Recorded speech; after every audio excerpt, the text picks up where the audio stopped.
advisory board and amongst our audience today, Margot, Francie, and Erica Allen, who will be joining us a little bit later, in addition to folks at CivPAC like Roger and the board members, folks like Danny Block and Anton Seals and others. And so what I want to make sure you hear from me is many of the folks that you've heard from in this summit are actually part and parcel of the work that we're doing here. And this initiative is really about creating space and opportunities for Black, Brown, and Indigenous growers and food producers to connect and collaborate with each other and with others in the Chicago region to build and sustain locally grown and produced foods. And this is important. This is much bigger than any of us on the team who are here presenting to you today. This has been decades of work that is coming to fruition in the form of this kind of a food resource navigator. And our purpose really is to co-create a space where collective knowledge is shared by, with, and for those working in urban growing and food production, particularly in communities where we've historically disadvantaged those communities to the systems and policies that have been in place. And in the doing so of the collection of that community wisdom and in that mutual support, that we're making connections across many of the institutional, organizational, and individuals who is a part of our local food supply system. And we're amplifying not just the gaps, but actually the strengths, the things that have been developed in spite of some of those systemic challenges. And in the process of doing this, reframing the narrative to drive racial and economic equity through the lens of food. So I think it's important here, there's a few points that I want to make and emphasize, which is we aren't organized and haven't been necessarily organized in the way we deliver social services or public services with a lens on food. And so what this project allows us to do is to do that, to orient ourselves from the context of if we were to locally produce food and give people control and power over that, how does that shift the way we think, the way we talk about things, and the way in which we think of the work that we do together? So something that's very important to us, even as our team has come together in this startup mode, we began last fall in earnest, really taking what we had learned from the Chicago Food Policy Action Council and the work of so many of the stakeholders I mentioned over time. And we began to engage in a community-centered process to understand what exactly are the needs and opportunities so as to co-design this navigator opportunity with solutions, with resources that were by and with and alongside community as they identify the needs. And these values of listening, of being in service, of creating value, maintaining simplicity and being nimble and responsive, being the data source and thereby being advocates for equity and justice, these are things that ground us. And these have formed over time. They've gotten refined and they'll continue to get refined. But I wanted to make sure that all of you heard from us as a team. We recognize that we are agents in what is a longer story, and this is this next chapter. And these values will serve us as we continue to enroll and grow the circles of change that we are trying to build here as we think about what the navigator is. So how do we work? We're using a community steward, community responsive set of design methods. The idea here is we will only be as good as the people we are engaging in the work with us.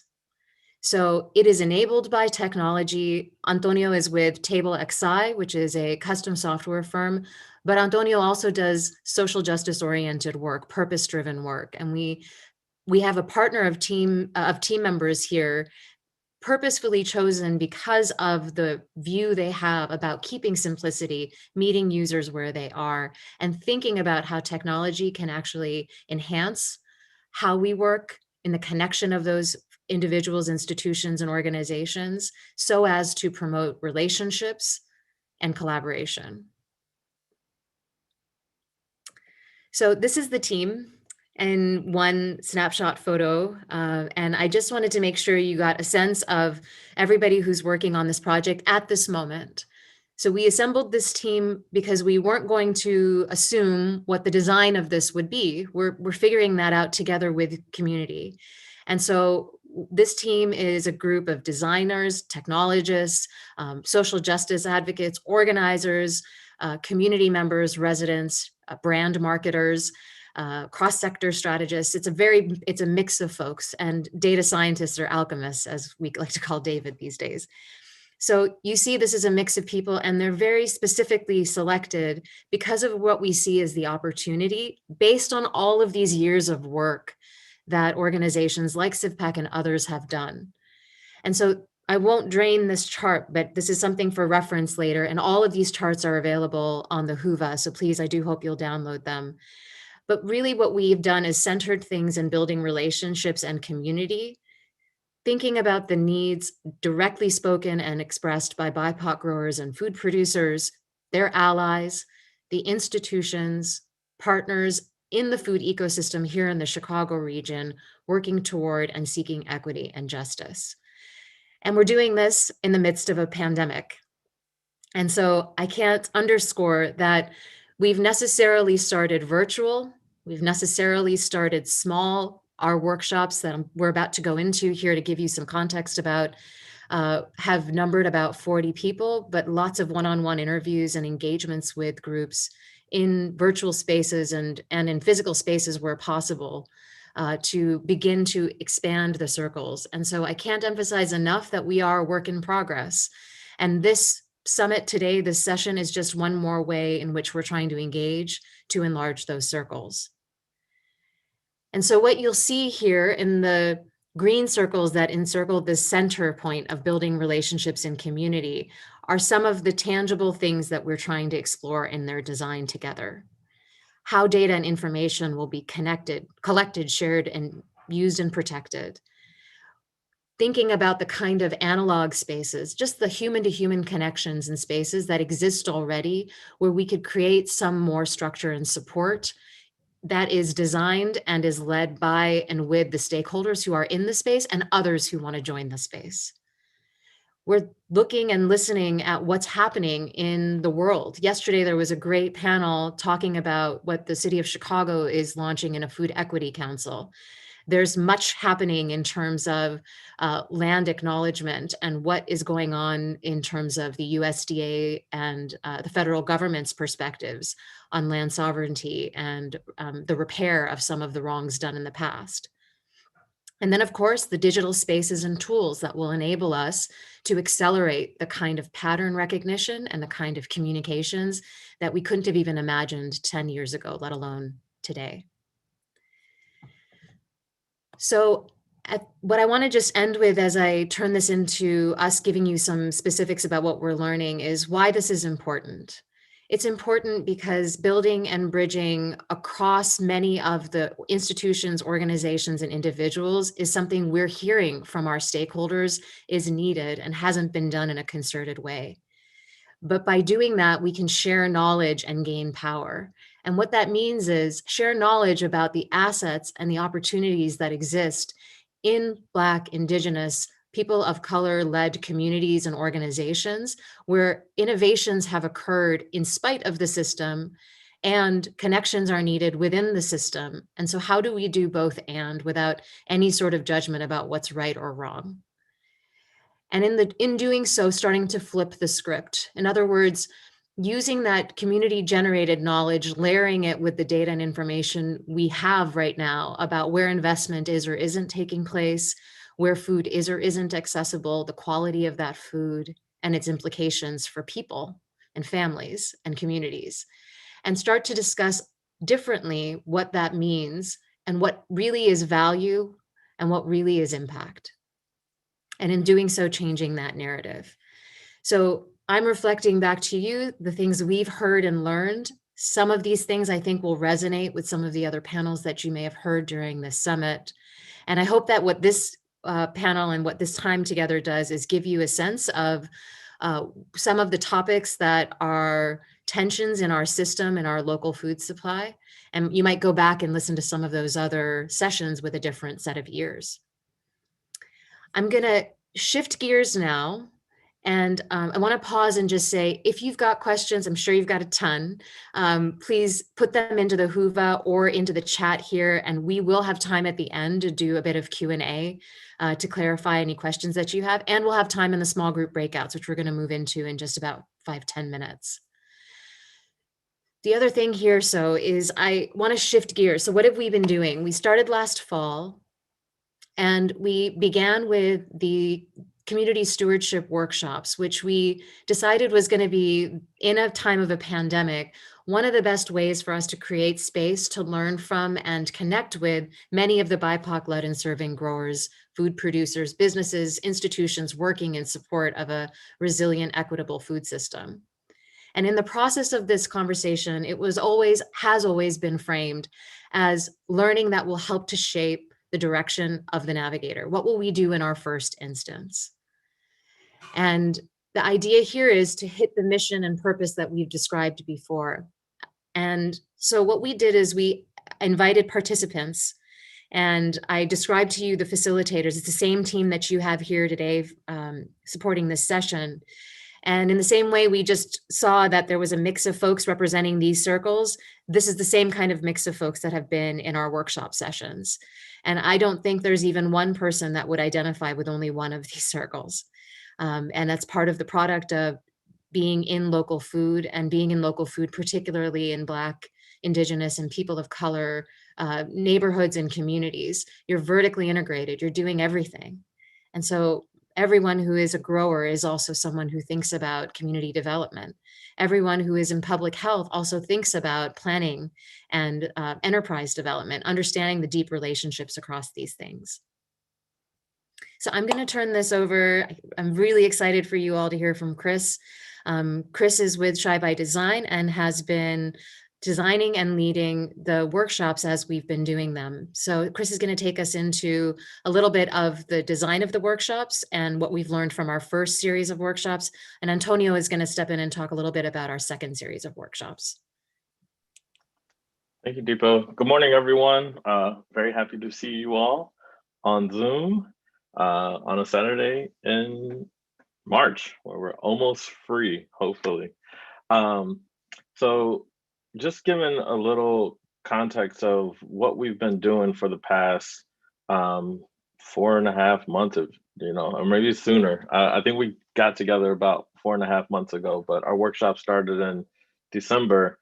And so key goals for us in having this approach, this co-design approach, is focused on building connections amongst the different groups that were represented in the Venn diagram on the previous slide, creating alignment amongst those groups. So how do they see the system in a similar way? How do they begin to see the future in a similar way? And most importantly, around building trust. The goal of the Navigator, I put that in air quotes because we know it will change, and CivPac and so many of you, is around developing an equitable ecosystem. And one thing that I've heard around equity is that it moves at the speed of trust. And so we wanted to take a slow process so that we can help build that trust amongst participants in our workshops, for us as a new entity in the space, and so that we can drive forward together. We did this by engaging folks in a virtual setting, Zoom, and we use another tool called Miro, which is an online whiteboard. It's a fun tool. It's not an easy tool. There's been a learning curve amongst participants, but it's been really good. And we've done these in 2.5-hour sessions with around 10 to 16 people representing different aspects of the food ecosystem.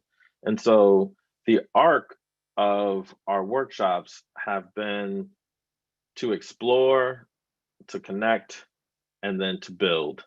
And so when we talk about exploration, we want to talk about what is happening currently in the food ecosystem. How do we understand the current context from the various perspectives involved in the workshops?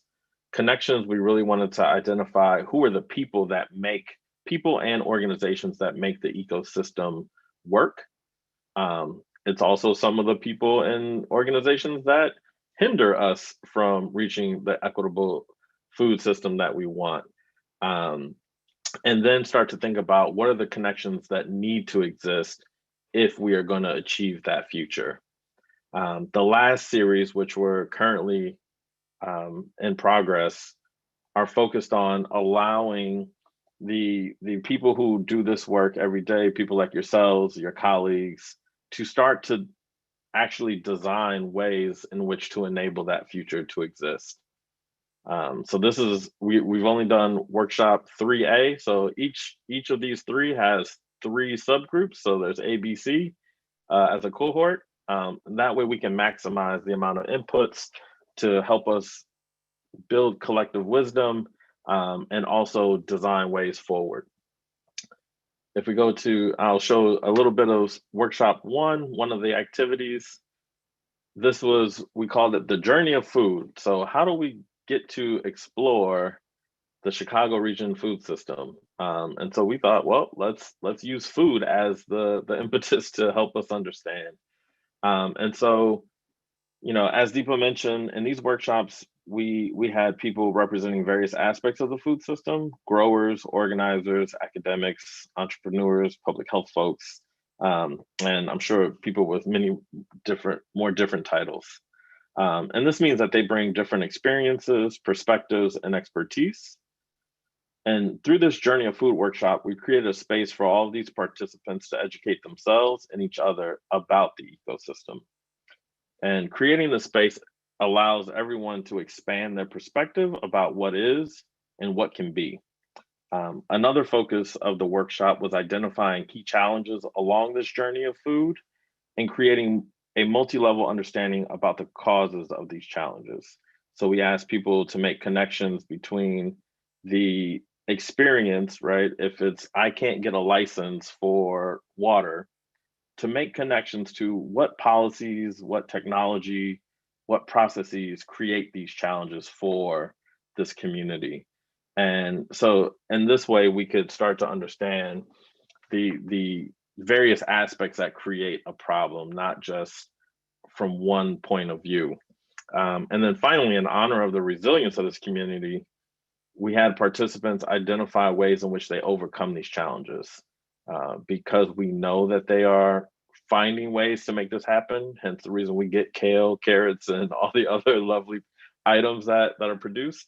And so, how can we understand the workarounds as well? And so, this is important for us so that we can start to create a menu of interventions that will allow us to design an equitable food system. If we go to the next slide.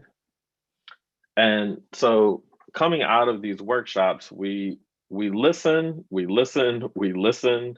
observe, and we pay great attention to what people are saying, what they're doing, and start to try to understand why they're doing it. And the purpose of that is to create these themes to help guide our work. That if we can understand the themes related to the challenges, we can start to understand what features might be necessary in the food resource navigator to support the work of folks in the ecosystem. And so each of these squares represents an identified theme, summarizing experiences in the food ecosystem. The dotted lines represent connections that link these themes together, and help us visualize how none of these are silos, that all of these challenges are connected, which gets back to the original point of why we need a menu of interventions to solve or address this connected challenge web. That's what I'm going to call it now, the challenge web. And we have a summary doc that provides a synthesis of each theme, that we share with participants. So we don't make final decisions, we share with them to get feedback if we're getting this. Bahati just added the link for workshop 1 and 2 recap. Please look at it, add to it, because we know we will not begin to understand this until we have more and more perspectives. And finally, we wanted to talk about some of the tensions that we saw um, coming from workshop one. And so it became pretty clear that particularly growers want to pay living wages, but have a challenge because they have to participate in a market that is focused on keeping prices low. And so how do you pay people well while providing a low price point for distributors, for consumers? Um, Another one is, wanting to engage, recruit youth into this world, this land of growing, um, but then having to compete with the negative perceptions about this career path. Is it a career path or is it just a hobby? Um, this tension between being profitable and sustainable versus maximizing profit alone. There are competing interests in this ecosystem. There is not one monolith of grower or producer in this ecosystem, and so we started to see some of that. I'm sure a lot of these kind of tensions that we are new to us may be old to you, and so please help us understand the new ones. Add things to the chat if you can. And then finally, meeting the immediate needs for healthy local food versus the time it may take to address root issues. So a lot of folks are dealing with the challenges right now and don't have the time to be able to plan for 10 years out, because of, could be lack of staff, could be lack of resources. And so these were some of the key tensions we saw in workshop one. So now I'm going to turn it over to Antonio to go to workshop two. Thank you. Good to see everybody. So with the first workshop focused on understanding the space and was exploratory in nature, the second workshop started to ratchet in a little bit on specificity and look at connections. And so participants in workshop two were asked to identify all of the stakeholders and the connections between them and start to characterize those relationships and the connections with an eye on capital and the value that's exchanged between all of these players in the space. And I think a lot of times people's mind, when we talk about capital, goes immediately to the monetary exchange, the sort of money's changing hands, which is an important thing to cover. But we also wanted participants to think broadly about the definition of capital itself. So along the right side of this slide, you'll see all the dimensions of capital we were hoping people would bring to this conversation. And so not only mapping the financial side, but looking at social capital and the technical capital, ecological capital, as well as just relational connections, human development, cultural pride. These things are often put over in this other bucket as like things to deal with or secondary or less valuable than the money. And we wanted to try to raise all of these capitals up to a common level and talk about the way that they're connected. So you can see in this diagram, it was squirrely. There's just a lot of connections. I think participants were overwhelmed in that, like, well, everything is connected to everything, isn't it? And so to try to tease that apart and better understand that together was the focus of this workshop. And by the end, we were able to kind of cut to clarity with their help and identify a number of themes. I won't read everything that's here on the slide again, as others have mentioned. All of these slides are available, as well as the distillation of the workshops that Bahati shared in the chat, and that we'll continue to link to. But you can just see the interconnected nature of these things, and the fact that as valuable as the connections that were identified were the missing connections. So the places where there were gaps or desires. If only this party talked with this party, we might actually be able to solve for this. Or if we could only strengthen the connection or bond in between this group and that group, we might get closer to that end state or that future state that Chris was describing.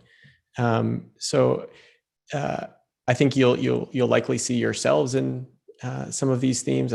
It feels that they're fairly universal to the ecosystem, and the more we can name them, and characterize them, the better we can begin to start to design something together towards addressing them or solving for them.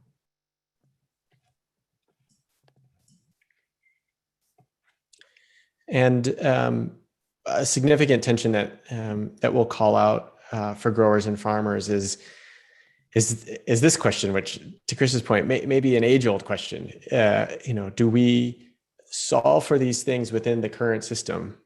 Trying to understand how to, reduce bureaucracy, red tape, streamline processes, and operate in sort of the constructs that exist, or do we blow that up or build something totally separate from it, either restructuring the system or creating an all new system?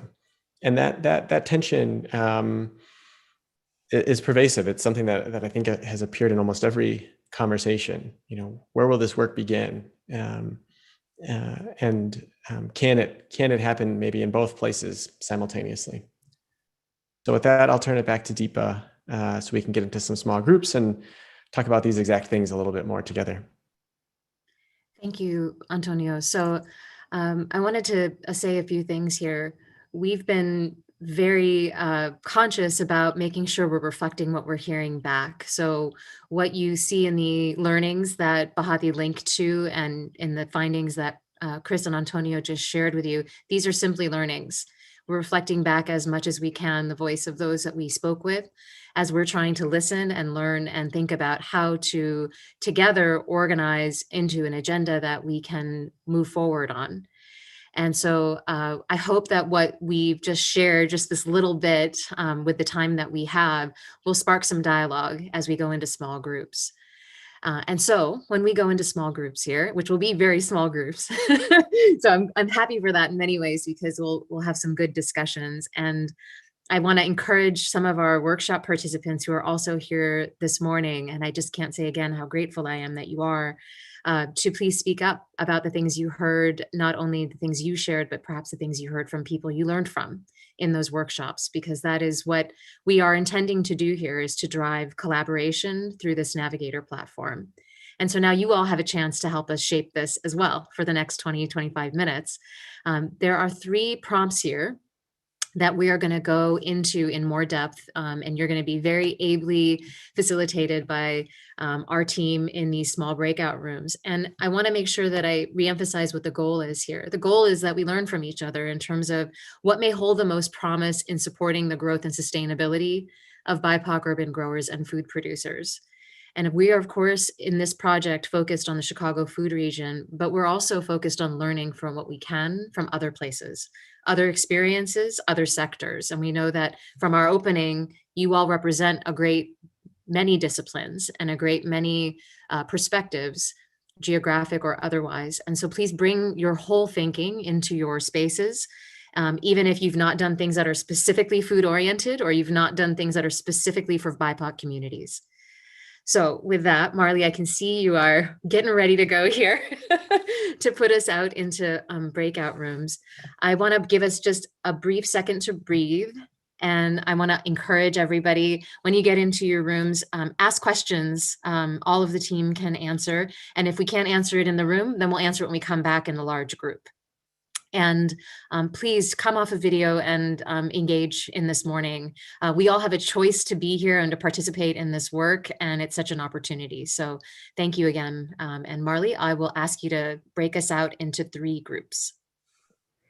It may take me just a minute to organize. We're going to keep one room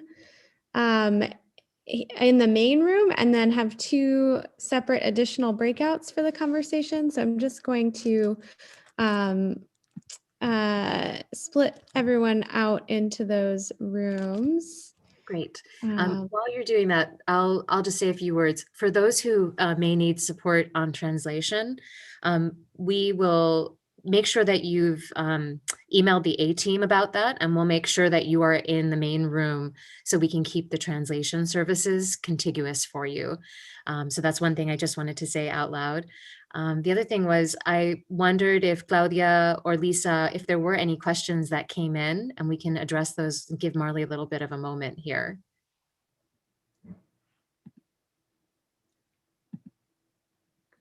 I don't think I see any questions in the chat. Great.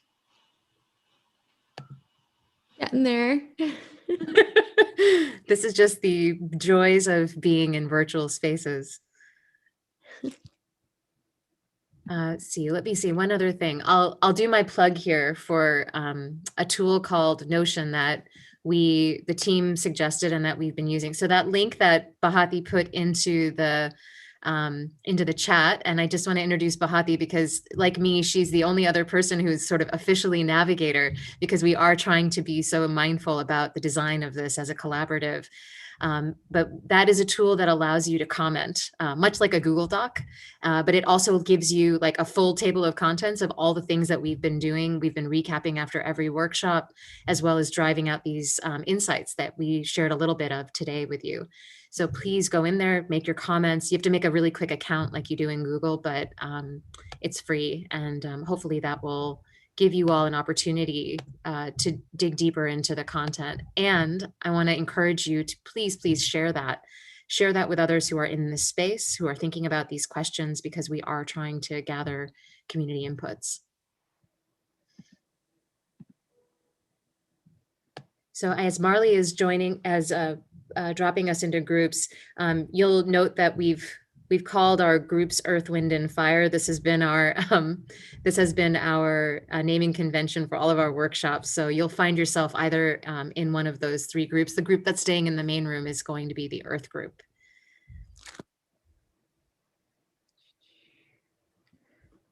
Okay, so I'm trying to break out the groups into even parts. Looks like we have 7, 6, and then this group is a little bit larger.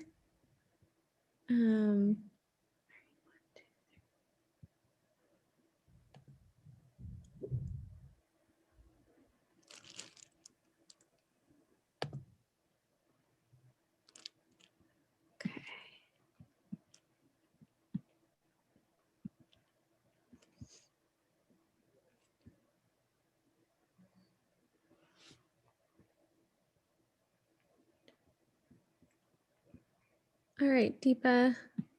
Are you ready to go? I'm just thinking, let's see, trying to make sure there's a good mix of both facilitators and participants in each of the groups. Okay. I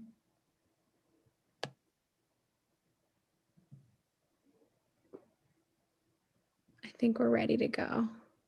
Okay.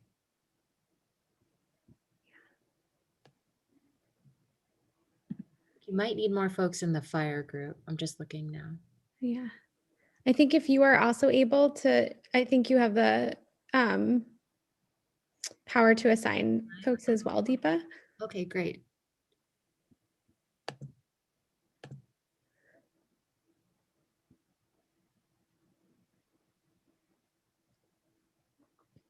All right, well, why don't we leave it there?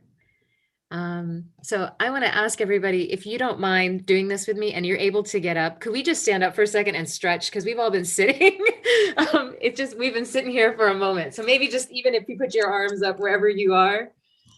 Whew, I just think it's been a moment. So thank you for doing that. And if you are able to come off of camera, on your camera and on video, we would so appreciate that too, so that we can see you. Thank you so much. And we are a small enough group that I want to encourage us to come off of mute, because we can in the room, and we might have folks coming in and out. But we've got about 20 minutes or so, a little bit more together. Marley, I'll cue us to bring folks back in, but it'll be about 11:45, 11:50 that will bring folks back. But let's see how the conversation here goes. So first of all, I just wondered if everybody just might in the room just give voice. If you could just say your names out loud in this virtual space, I think that even just helps because we're so silenced by the technology. So maybe we can all come off of mute. And I'll ask our team first. David, maybe you can just say hello and where you're calling from. Where in the world are you right now? Just to give us a little. Was that for me, Deepa? Sorry. Yes, that was for you. Yeah. Hi, I'm David Goodman. I actually live in Houston, Texas. So I'm glad to be here today. And nice to meet all of you. Justin? Good morning, everyone. Justin Walker, and I am here in Chicago. Sophia, thank you for joining. Will you say hello? Oh, Sophia, can you hear me? Oh, I thought you said team members. Safia Rashid, Chicago. Thanks, Sophia. Francie? Good morning, Francie Harrington, sunny Chicago. Is it Haile or Haley? Hailey. Hailey, nice to meet you. Pleasure to meet you too. Hailey Johnston with the Common Market, and I'm based in Philadelphia. Well, welcome. I think you're coming to Chicago, are you? It's word on the street. That's word on the street. I want to hear more about that. Arden. Arden Bollinger, and I'm based in Chicago. Awesome. Welcome. Catherine. Catherine Pereira, Chicago. Hi, Catherine. Thank you. Welcome. Libet.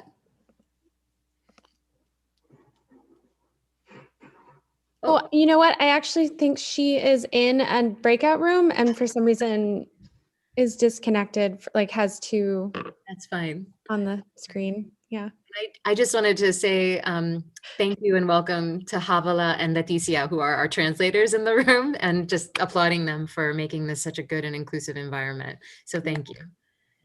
So thank you all for indulging me in that. I just wanted to make sure we all got a little voice in the room. Sophia's used to this. She knows what's going on because we've done this in our workshops. But I wondered if we might just go to the first question and the prompt. And I'm just going to flash this up because sometimes I think it helps to see the question and visualize it on your own. The main point of this question is to really think about the narratives that may need to shift when we talk about local food that's produced by, with, and for BIPOC communities, particularly in urban regions, metro regions. And so I'll give you folks a moment. We're a small enough group, but I know some folks like to type their thoughts out and that may be a little bit better. So please feel free to use the chat. But I wondered if anybody would want to talk through this. I will just observe to you all in this summit, these shifts in narrative have been talked about in every session. It has come up. And so I wondered if some of the things that may be top of mind for you, you could share your experiences with this group.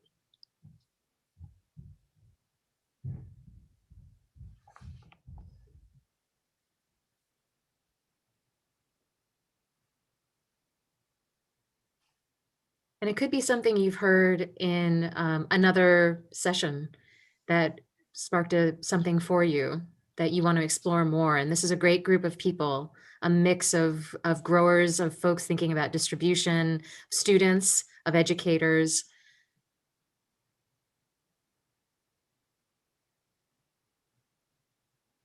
Okay, since everyone is quiet, I guess I'll speak up. Well, I might have changed the question in my head just a little bit, but one of the things that I hear often is about when it comes down to, growing food or eating food, people keep thinking that BIPOC communities need to be educated on how to eat healthy. And it kind of bothers me a little bit. I'm not saying that there aren't some people that need that, but a lot of times people think that's the main thing we need. Like, yeah, you can have all these farms and you can have all this great food, but they need to know how to eat healthy. And I'm like, where do you make the assumption that people don't know how to eat healthy? You know what I mean? You don't take into account where people are living. Are they living in a food apartheid area? You know, is the transportation good in that area? You know, so we've been talking about that in CIFPAC. I went to the transportation, so them talking about how it overlays, right, with income, you know, and all of that. So just thinking about that. So it kind of burns me up inside when people say that. Then they just make the assumption that you don't know how to eat good, you know. And I'm like, my parents didn't make a lot of money, but we ate really well. As far as my mother pointing out, like, Les, you must have vegetables in your diet. Now, are they the same vegetables my kids eat? Probably not, because it was mostly in cans. But the whole point is that she understood this was a way to eat healthy, you know. And honestly, I don't really know too many people that don't know to eat healthy. It's just a matter of, can they afford to eat that way? And is there access? So having a farm like my farm, Your Bountiful Harvest, in the community means that now you're in the area, you can walk to our farm. You know what I mean? When we moved to Inglewood, I'm surrounded by the community, so they can walk to my farm. They don't necessarily have to have a car unless you live on the other side of town and you want to visit or something. And so for me, now you have access to fresh, healthy foods, and you have, you know, it'll be affordable. But as you all mentioned earlier, is that we have this conundrum, right? Trying to pay ourselves so that we can live and take care of our families, but also be affordable for our communities that we know need it. And then feeling like you're still falling through because, like, I can't take the link card unless I'm at a farmer's market. So that's a whole other thing. You know, people coming to me with the link and I can't take it. Or what about the people who is it that in between income where they can't even get link, right? Or those farmers coupons, but they can't afford my CSA share, you know? So trying to figure out how do we solve those issues so it's a lot. I'll stop talking now and share. Great additions. I'm wondering, I saw a lot of you nodding your heads. Can I encourage someone what did that prompt for you? I'd like to speak up because right now in Cook County Extension, we're having a month-long health challenge. And so we're divided into teams, and every week there's a different challenge. So this week was post a picture of a healthy meal.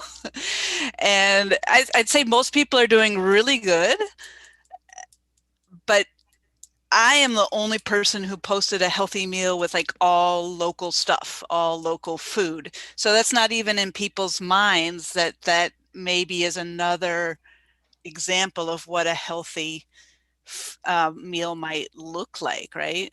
And they're just not in the habit of going to the farm, or they don't have one near them, or they don't know about all these different products that are available. And then of course there's affordability thing too, even though everybody's full-time employed, right? It's still really hard to sometimes afford that food. So these shifts that I'm just wanting to like pull up the shifts in what we believe or don't believe people know or don't know about healthy food, and the definition of healthy food, and what is the difference between local and healthy food versus healthy food that might have been shipped from overseas, and the differences between that. And then of course the price points and what really goes into those price points and who may be benefiting from the differences in the price points or not benefiting, for that matter. Back to Safia's point about how do you create price points that allow healthy food to be accessible to all. So just wanted to pull up 1 second because there's lots of thoughts that went in there and I didn't even do that justice, but Justin's going to do it justice because he's helping to take notes in the background. Arden, you were going to say something. Yeah, so I'm studying to be a dietitian, and I feel as though the biggest frustration I confront as well with Sophia's point is this concept that obviously I am not a member of the BIPOC community, but I try to do my best to be humble and learn from the people around me in whatever community I go to. And that is, I worked a lot in Kenwood and Hyde Park, like the border of Kenwood and Hyde Park. And that was the biggest frustration that I heard from like moms that, especially moms that grew up down south and had gardens growing up. And like this concept that, you know, the BIPOC community like doesn't know how to cook for themselves or like eat well. It's like actually quite literally the opposite. And it's such a systems change problem. And it's kind of in going back to the mutual aid talk, how they talk about abundance versus scarcity. Like there is enough food. It's actually about the political decisions, the divide, the you know, food apartheid that happens, especially in cities like Chicago that are so massive, that influences people's ability to get the food that they want and need. It's not about people's inability to feed themselves or knowing how to feed themselves well. So kind of in the same way that our society, I think with obesity, they put the onus on the obese people versus the system in which they live. And it's not that obesity, like people want to be obese, you know, it's this misconception and shift of responsibility on the individual versus like looking at the system. Why is this so hard to eat well, you know? So yeah, I just really appreciate that, Sophia. And the second point also very important. So I want to just pull this up again, Arden. Thank you for your comments from the perspective of a dietitian, because one of the things you're talking about are the social determinants of health and nutrition, which we talk about a lot in terms of public health, and food and its relationship to those social determinants is actually an equivalent thing, and something that's come up quite a bit in our conversations when we talk about value. So Antonio mentioned in that last session together we were in about the different capitals and how the food itself is fine. It's a commodity, it's a capital, but the process of growing the food, the learning, the community, the relationships, the cultural pride, the memory, those things are quite important as well in place keeping and place making. And so those things have come up quite a bit. I want to shift us. First of all, I want to say welcome to Howard. And Howard, if you're able to come off camera, we would love it. We'd love to see your face. If you can't, because it's Saturday morning, we honor you. And I just wanted to give you a moment to say hello and just tell us where you're calling from. Hi, I'm actually mobile, so it might be a little hard. But I'm chiming in late here because of a number of things going on Saturday morning, right? But I'm Howard Rosing from DePaul University, and I'm happy to have partnered with Deepa and her colleagues to work on supporting the development of the Navigator system, and I do food research in Chicago with others to help improve the system, and I also teach food studies at DePaul University and manage a certificate program in food studies as well. So I'm just really excited to hear all these great ideas and thoughts. And so thanks for including me, Deepa. Of course. So we're just to catch you up doing a bit of a small group discussion. Haile, I saw that you were trying to chime in and get off mute earlier. I didn't know if you wanted to talk more about this question on shifting narrative, especially because you're coming at this from a non-Chicago perspective. So love to hear what you're thinking about from a Philadelphia perspective, and also knowing that Common Market is national. So I wondered what resonated for you in terms of the shifting narrative prompt. Yeah, I mean, I just want to affirm what I've heard folks share thus far. It's certainly been our experience through our work in the different geographies where we're active. And you know, I'm here in Philadelphia. We're founded here. We also have operations in the Southeast, in Atlanta, Georgia, and in Houston, Texas.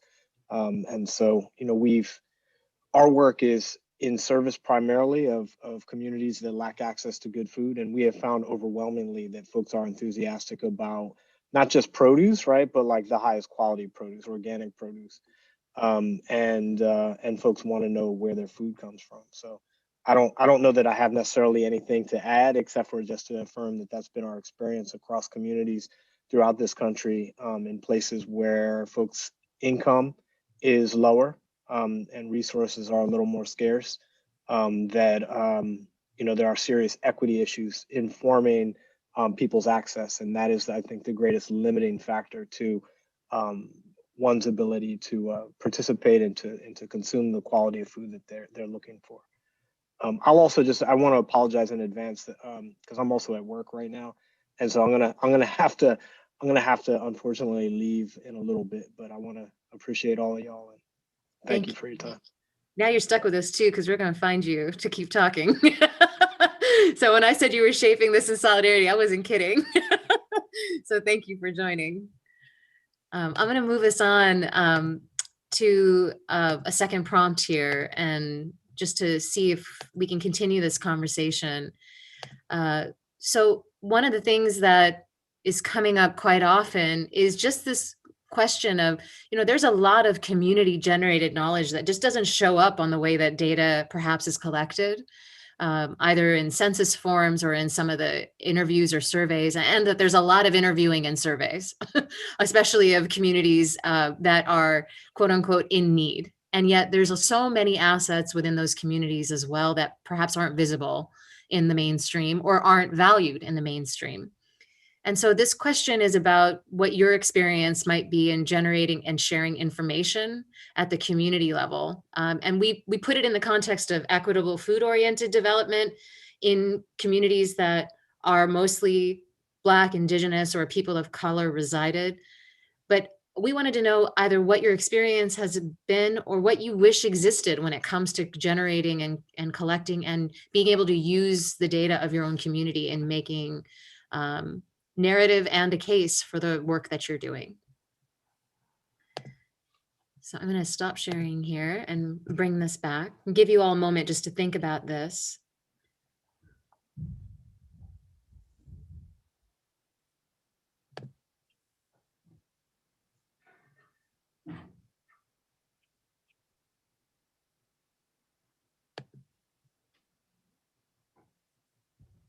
And I know that we have academics in the room, but I want to make sure that I'm clear about this. This is not just an academic question, in case that was coming up on people's minds.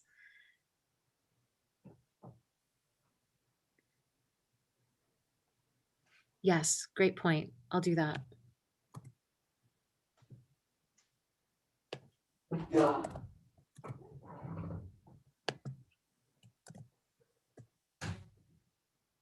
I don't know if this is exactly addressing this question. But when I saw the word information to support equitable food-oriented development in BIPOC communities, I just immediately thought of all of the issues with transparency that we're challenged with, just specifically around the Good Food Purchasing Initiative that I work with through the Food Policy Action Council.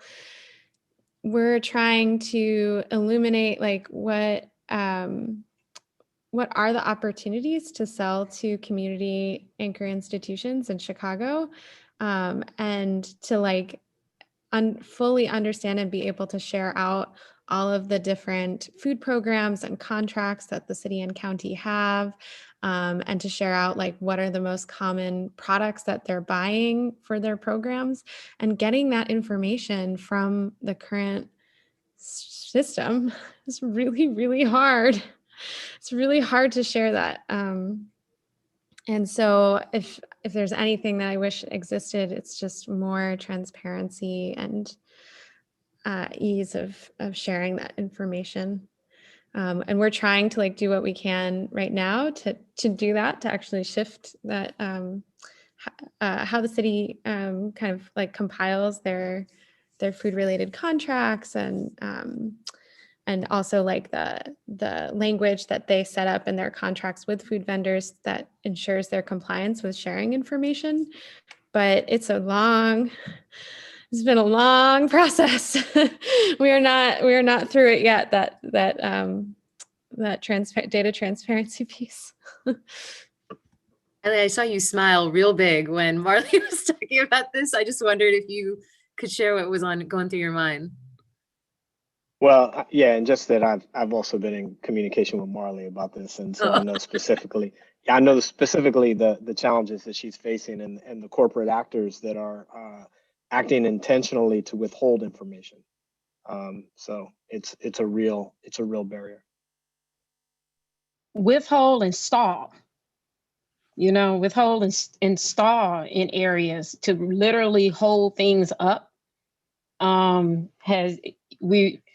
Ironically, I was talking to someone, or a group of us was talking to someone from Detroit, and some of the complaints that we had, they were having in Detroit. And so, and then when you go to different conferences, BIPOC, urban farm conferences, you find a lot of the same themes where there's no transparency, there's no clear way of accessing, information, or they give you little bits of it, but then there's this stall tactic, so people can talk to Anton Seals if they want to hear all about the stalling that we've had to deal with the city for the Inglewood Village farmers. It's been 4 long years. So that was just one. I think the other thing that I wanted to add, and hopefully I'm not talking too fast, I just forgot about that. I wanted to add about, I'm looking at the question, I'm sorry.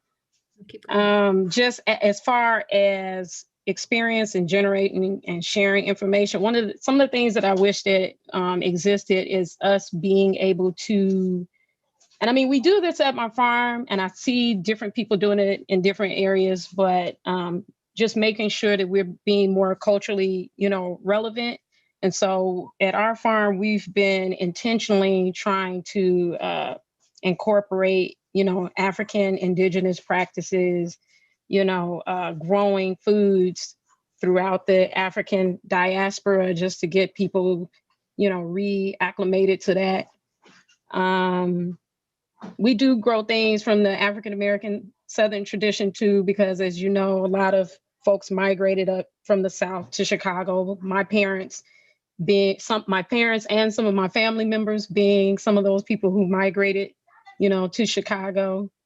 And so I just want to have us to be able to make sure we're incorporating those things. I noticed lately people have been definitely acknowledging the land that we live on as far as Native American, but also, holding up your own culture and incorporating that into the work that it is that we do. Thank you, Sophia. I want to highlight a few points here. When we've talking about information, you just highlighted some things that were not just about pricing and market and volume and institutional connections, but also just information, history, the value of cultural norms, why preparing or growing or doing things a certain way isn't better or worse. It just is. And there's a different set of that, and being able to expand sort of the framework in which we think about, that's community wisdom too.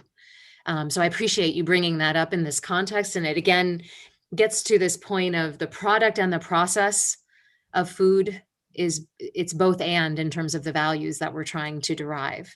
And I know Howard's on the move, and I know Catherine doesn't have good video, but I'm just to speak for them for 2 seconds to just say, we've had a lot of folks in town who've been doing research and who do direct service support right now to growers in support of that narrative and making sure that those histories and stories are not lost in the current practices as well as what's happened in the past. So these are all information layers. So I appreciate you all touching on this. And as I expected, this conversation was just going to start a bunch of conversations that feels like, again, like in our workshops, it's so much deeper in those things. So I want to move.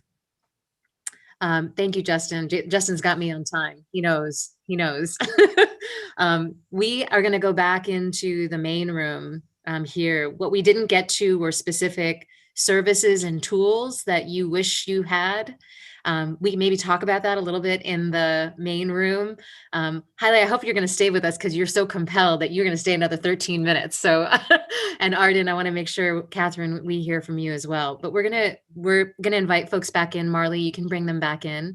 And I wondered if anybody would be willing to share out in the larger group. Just think about what you may have heard that was surprised you, or something that you learned or you want to know more about. Because as we come back in this large group, we're going to all talk a bit more about this together. So I'll give you a minute just to think about that as folks rejoin us. And I just want to thank you all for your time. Thank you. Thank you for being here this morning. All right, Thank you. the breakouts have 30 seconds left to rejoin us. And yeah, appreciations to Deepa for your deep facilitation knowledge. Thanks, Justin, for always keeping me on track. Justin's like, boy, she'll just keep running her mouth off if I don't. Thank you, Arden, for being here. A way to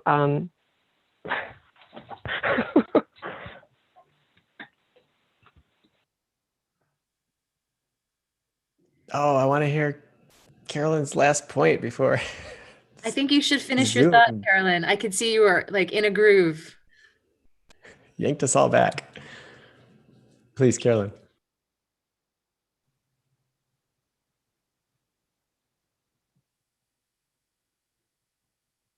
I think you're on mute if you're finishing up that thought.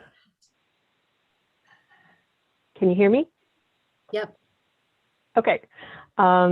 So I've seen group after group struggling with how to collect data, how to communicate, how to elevate conversations, especially as we see differences across technology available to our constituents. And one question I've had is, I believe in the city of Detroit, there are things like a radio station and a TV station, and I wonder if there's a way to use things like Oren was discussing, having those people going door to door, offering flyers, directing people to essential resources at a specific time, at a specific day, on those more accessible outlets. I also wondered if there's a way to communicate to the school system. Kids are great educators for the adults in their lives. Is there a way to get the word out on communication methods that might be additionally accessible? And could we leverage those city resources in different essential opportunities? Brilliant. Thank you. Thank you for that. I'm glad we made a little bit of space right at the end so you can finish that thought. Thank you. Welcome back, everybody. Carolyn, thank you for finishing your comment in a much larger group than when you started it. That can always be a little daunting, but it sounds like you were having a good conversation about communications resources and services that we wished existed, perhaps in support of local growers. So I want to just pull us back for a second. We've got about 10 minutes left, and as you're coming back from what were, I think, quite small and intimate conversations, I wondered if anyone would be willing to share something out that either surprised them or has prompted a little bit of wonder for you, like you want to know more about that topic. And please feel free to come off mute. We're not a large group, so I'd love to hear from folks.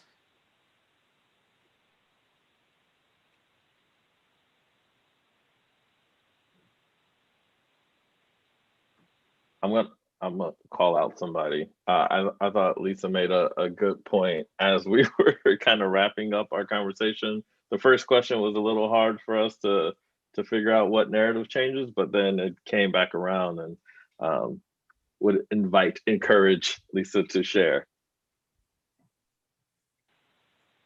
Yes, maybe was it just my point about how like the services or tools to support urban ag just leads to more, or we can grow more support for urban ag for BIPOC farmers and BIPOC serving groups by growing awareness by non-BIPOC people to support that. So I guess maybe that was the loop around that you're referring to, but yeah, that's what I was sharing at the end of our breakup. So the idea here is that greater awareness, education, understanding can lead to greater support and solidarity in groups that are not necessarily identifying as BIPOC themselves. Yeah, there's a lot of good intentions to create the change. We just need to provide the actions that create the biggest impacts for them. Thanks, Lisa. We talked a little bit, things started to come up in our group. We were just getting hot, I'd say, in our last 5-7 minutes here, but we were talking a little bit about the idea of community generated wisdom. And Marley brought up the good point about just the lack of transparency in data about pricing of goods, as she's doing the good food purchasing policy work here in Chicago and trying to get an understanding about how much does it cost for some of these things, and who are you connected to source that material. And Safia brought up some great points in that context, thinking about it at the community level, that it is about that information and about the cultural practices growing and the wisdom and the history of why we grow or eat or the earth or our food in the way that we do. That's community generated wisdom and information too, that helps to enlarge people's thinking. And so these different types of values or capitals, as Antonio showed in our bigger group conversation earlier, that came up just in the conversation that we had. I just wondered if that came up in any of the other groups.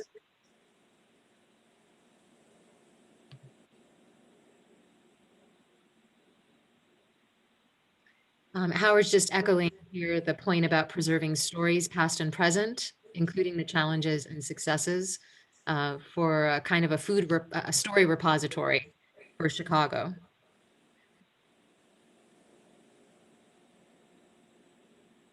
I'll say one last thing here because I don't want to beat a horse. Folks maybe are feeling a bit more quiet and maybe thoughtful about the conversations you had.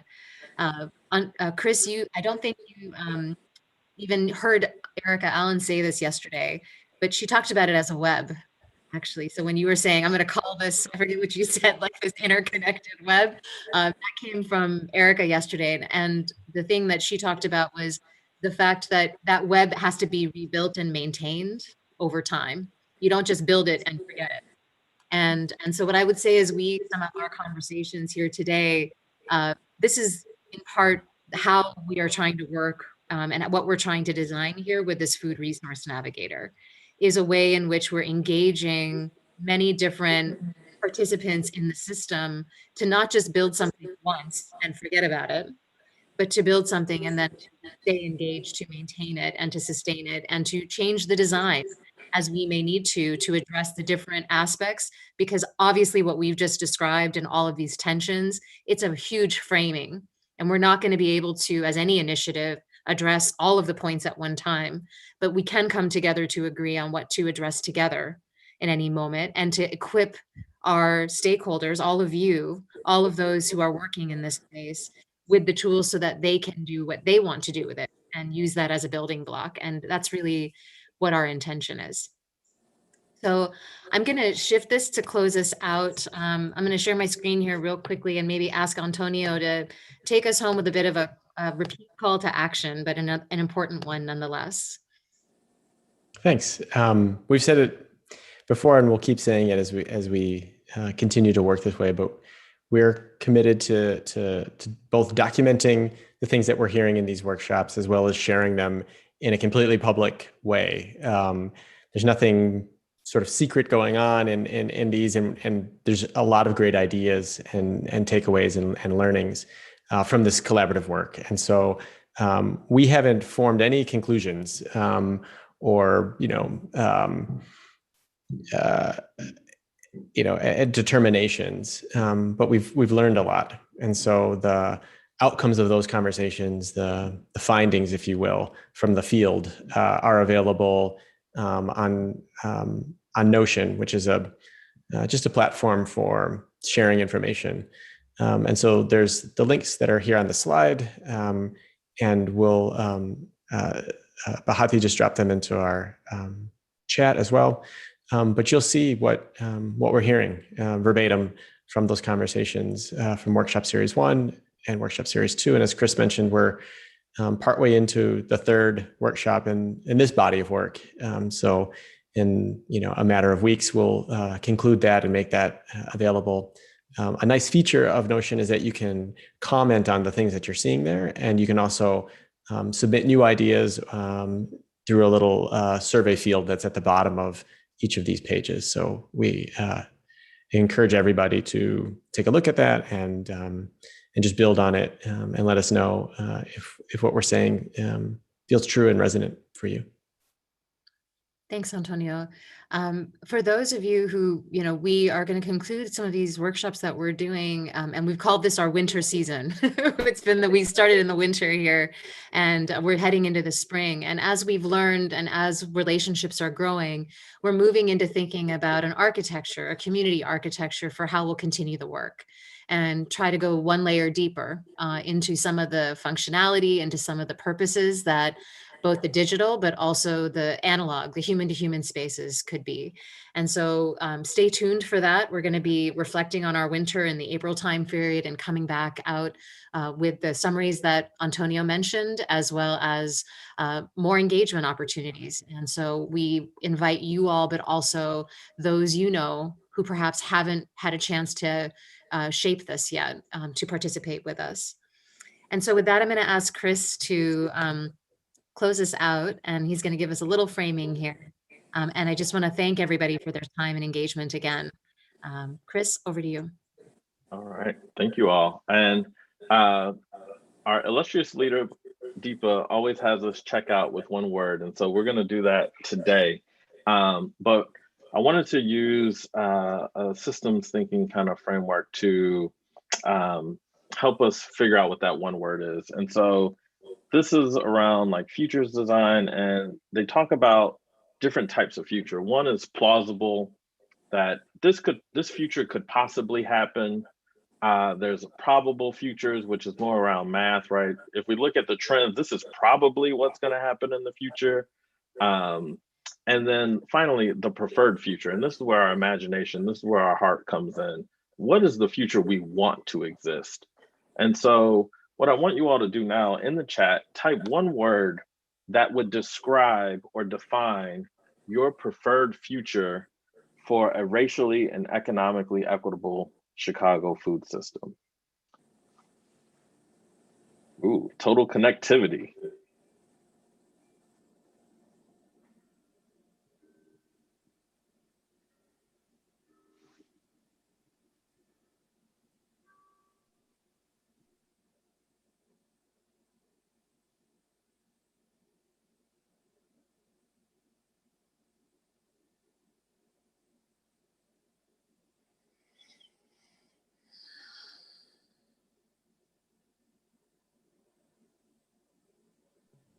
As you continue to type and add to it, I just want to thank everybody as these words come up. And I'd encourage you to take them all in as a whole, and wish you all the very best for the rest of your day and season, and hope that you'll join for the final session of the CivPAC Summit, which will be at 1 o'clock today, Central Time. Marley, Havala, Leticia, Claudia, Lisa, Justin, Servi, Chris, Antonio, Bahati, thank you very, very much for all the work in supporting today's session.